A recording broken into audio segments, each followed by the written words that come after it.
बच्चों, let's read the question. Question is, let P matrix is -3, 20, 56, 90, 140, 112, 120, 60, 40, and matrix A is 2, 7, omega square, -1 minus omega 1, 0 minus omega plus 1, where omega equal to -1 plus square root of √3 into iota upon 2, and I3 be the identity matrix of order 3.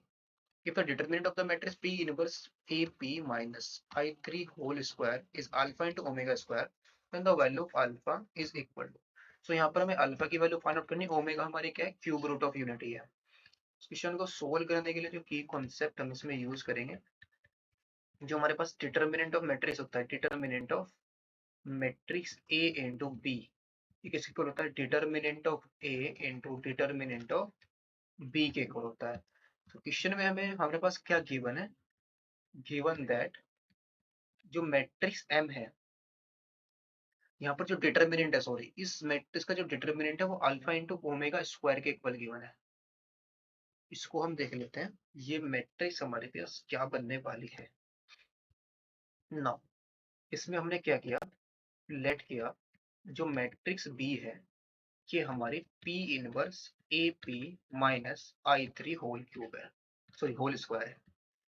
तो इस matrix को हम कैसे लिख सकते हैं, ये हमारे पास आ जाएगी matrix B equal to P inverse A P का होल स्क्वायर, और माइनस का आ जाएगा हमारे पास, सॉरी प्लस का आ जाएगा आई थ्री यानी कि आइडेंटिटी मैट्रिक्स है, और माइनस का आ जाएगा 2 into P inverse A P into identity matrix. Identity matrix के साथ मल्टीप्लाई करेंगे तो यही आ जाएगा। तो दिस इंप्लाइज फाइनली जो मैट्रिक्स बी है, यहाँ पर जो पी इनवर्स ए पी इसको हमने 2 टाइम्स करेंगे तो ये आएगा पी इनवर्स ए पी, और माइनस का 2 पी इनवर्स ए पी है, और प्लस का कितना आइडेंटिटी मैट्रिक्स है, तो P इनवर्स P है हमारे पास, आइडेंटिटी मैट्रिक्स आ जाएगा A इंटू क्या बन जाएगा, A स्क्वायर बन जाएगा। तो ये हमारा बनेगा P inverse A square into में मैट्रिक्स P, और माइनस का 2P इनवर्स A इंटू में P, और प्लस का हमारे पास है आइडेंटिटी मैट्रिक्स। ये हमारा मैट्रिक्स B है। इस B में मैट्रिक्स में क्या करते हैं, P से मल्टीप्लाई कर देते हैं, तो यहाँ पर बनेगा हमारा P inverse P identity matrix आ जाएगा, तो A स्क्वायर P बचेगा, यहाँ पर क्या बचेगा 2AP बचेगा, और प्लस का हो जाएगा हमारे पास ये मैट्रिक्स P। अब इसमें से हम क्या करते हैं, P मैट्रिक्स को अगर हम कॉमन ले लें, ये बन जाएगा A स्क्वायर माइनस का 2A, और प्लस का आइडेंटिटी मैट्रिक्स, और इंटू में आ जाएगा मैट्रिक्स P, इंटू में हमारे पास आइडेंटिटी मैट्रिक्स है, और ये बन जाएगा हमारा A माइनस का आइडेंटिटी मैट्रिक्स का होल स्क्वायर बन जाएगा, A इंटू आइडेंटिटी मैट्रिक्स का होल स्क्वायर, और इंटू में है मैट्रिक्स P, और ये हमारा P इंटू मैट्रिक्स B के इक्वल चल रहा है। This implies determinant of matrix PB is equal to आ जाएगा determinant of matrix A minus का आइडेंटिटी मैट्रिक्स का होल स्क्वायर इंटू में मैट्रिक्स P, दैट इज ये बनेगा डिटर्मिनेंट ऑफ P इंटू में determinant of B is equal to, ये आ जाएगा डिटर्मिनेंट ऑफ A माइनस का आइडेंटिटी मैट्रिक्स का होल स्क्वायर, और इंटू में determinant of matrix B। Determinant of matrix B को डिवाइड कर देंगे तो कैंसिल आउट हो जाएगा, तो फाइनली डिटर्मिनेंट ऑफ B हमारे पास आ गया डिटर्मिनेंट ऑफ A माइनस का आइडेंटिटी मैट्रिक्स और इसका होल स्क्वायर, ये आ गया। अब हमें क्या चाहिए, डिटर्मिनेंट ऑफ B हमें ऑलरेडी गिवन है, बिकॉज B हमारी मैट्रिक्स केस के इक्वल थी, ये मैट्रिक्स थी, और इसका डिटर्मिनेंट में alpha into omega square already given है। यहाँ से हमारे पास आ जाएगा अल्फा इंटू ओमेगा स्क्वायर। तो पहले हम क्या करते हैं, A माइनस का आइडेंटिटी मैट्रिक्स, इसका डिटर्मिनेंट निकाल देते हैं।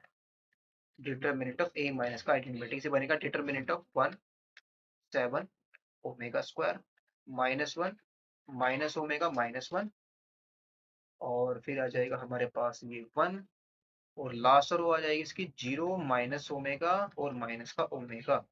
इसको इवेल्युएट करते हैं, R1 के लिए एक्सपेंड करेंगे तो 1 इंटू में हमारे पास आएगा ओमेगा स्क्वायर प्लस ओमेगा और माइनस माइनस प्लस का ओमेगा, -7 इंटू में आ जाएगा हमारे पास ओमेगा, माइनस का 7 इंटू में हमारे पास आएगा माइनस का ओमेगा आएगा, सॉरी प्लस का ओमेगा हो जाएगा ना, माइनस माइनस प्लस हो जाएगा, और प्लस का ओमेगा स्क्वायर है, इंटू में आ जाएगा हमारे पास माइनस माइनस प्लस का omega, that is omega plus omega कितना हो जाएगा, ये omega square plus 2 omega minus का आएगा 7 ओमेगा और प्लस का ओमेगा क्यूब की वैल्यू क्या होगी हमारी 1 के इक्वल होगी।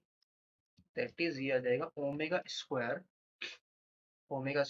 प्लस माइनस का सॉरी ये आ जाएगा हमारा 5 ओमेगा माइनस 5 ओमेगा प्लस का कितना है ओमेगा क्यूब की वैल्यू 1 होगी, तो ये वैल्यू 1 आ जाएगी। इसमें हम क्या करते हैं ओमेगा को ऐड कर देते हैं, ओमेगा को सब्ट्रैक्ट कर देते हैं, तो 1 प्लस ओमेगा स्क्वायर हो जाएगा। तो ऐड एंड सब्ट्रैक्ट करेंगे ना तो एक माइनस करना पड़ेगा, माइनस 5 ओमेगा और एक ओमेगा, तो माइनस का हो जाएगा 6 ओमेगा, ये वैल्यू हो जाएगी 0 माइनस का 6 ओमेगा। फाइनली कितना आ गया -6 ओमेगा के इक्वल आ गया, माइनस का 6 इंटू ओमेगा के इक्वल आ गया। नाउ जो हमारे पास अल्फा इंटू ओमेगा स्क्वायर है डिटर्मिनेंट ऑफ बी, ये हमारा क्या आया है डिटर्मिनेंट ऑफ ए माइनस का आइडेंटिटी मैट्रिक्स आया है। अगर हम इसका स्क्वायर कर दें determinant of A minus identity matrix का स्क्वायर कितना आ जाएगा, ये हमारा माइनस का 6 ओमेगा था ना, तो 36 ओमेगा स्क्वायर आ जाएगा। और ये हमारा किसके इक्वल है डिटर्मिनेंट ऑफ बी के इक्वल, यानी कि डिटर्मिनेंट ऑफ बी हमारा कितना आ गया 36 ओमेगा स्क्वायर। और कितना गिवन था वो हमें अल्फा इंटू ओमेगा स्क्वायर के इक्वल गिवन था, कंपेयर करेंगे तो अल्फा की वैल्यू 36। तो फाइनल आंसर हमारे पास इसका कितना आया 36 के equal. Hope you student well, best of luck, thank you.